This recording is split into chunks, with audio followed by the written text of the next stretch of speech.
Hi, welcome to Challenger Selling, Module 1, Introduction to the Challenger Model. My name is Rem Jimenez and I am from the Learning and Development team, and I'll be your guide during this session today. When it comes to the current situation, we know that ABC Box Incorporated is looking to accelerate the sales team's performance this year. We also know that deals are getting harder. There are more and more stakeholders that are involved. This is leading to deals taking significantly longer to close than we have had in previous years. Ultimately, this is not good for our sales teams. So what can we do about it?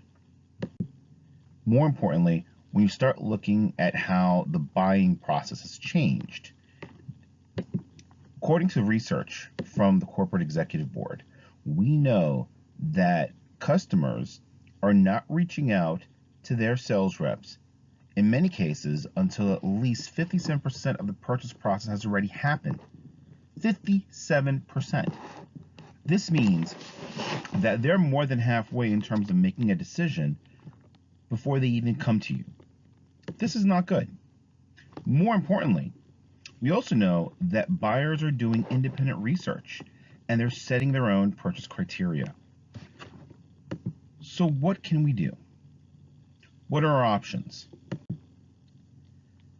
The big question to ask ourselves in this case really is, what is it that the best sales reps do that sets them apart from others, especially in a complex selling environment?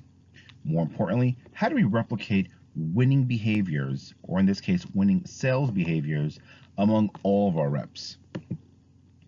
And finally, how do we create a differentiated sales experience for our customers so that they see us as valued business partners and not just as another salesperson? Well, there is a solution. Based on the research provided by the Corporate Executive Board, the Challenger Sale is a research-based methodology that happened in 2008, where they surveyed over 6,000 sales reps across different geographies and industries. The goal was to understand, how do people sell and what are the profiles that emerged? Well, when they look at the profiles that emerged, we had people who were challengers, lone wolves, hard workers, problem solvers, and relationship builders.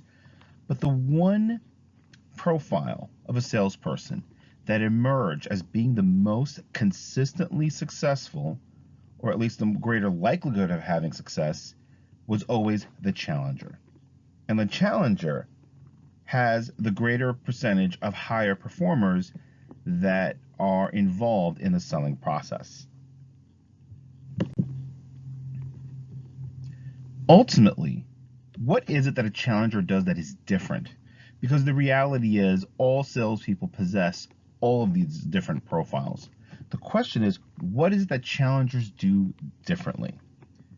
According to the research, challengers use what they call disruptive insights to challenge the customer's assumption and force them to think differently. This is about teaching them about your world, your point of view, and why your solution or product makes the most sense for their business. It also gives the ability for challengers to take back control of the purchase conversation, to get the client to look at things from a different perspective so that they can come back and consider the unique strengths and services that our products can provide. So the question is, how does it work? How do you get a merchant or a customer to see your point of view? Well, when it comes to the challenger model, we know that challengers are able to build what we call constructive tension. They do this through a three-prong approach. The first approach is to teach the merchant about their worldview. This is where the sales rep shares their unique perspective on products, services, as well as industry and competitive intelligence.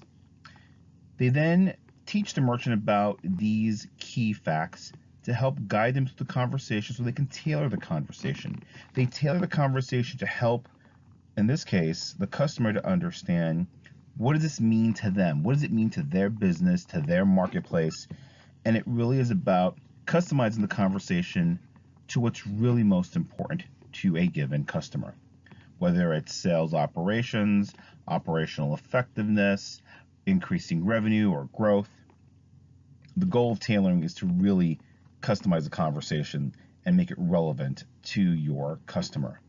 Finally, and last but not least, the third and final pillar is to take control. Take control of the selling situation by being able to pressure the customer into considering your solution suite, and how this could help them in driving more revenue. It also is a quintessential component of being a challenger to be able to discuss money, the cost benefits, and what does it ultimately mean for the merchant to accept this solution.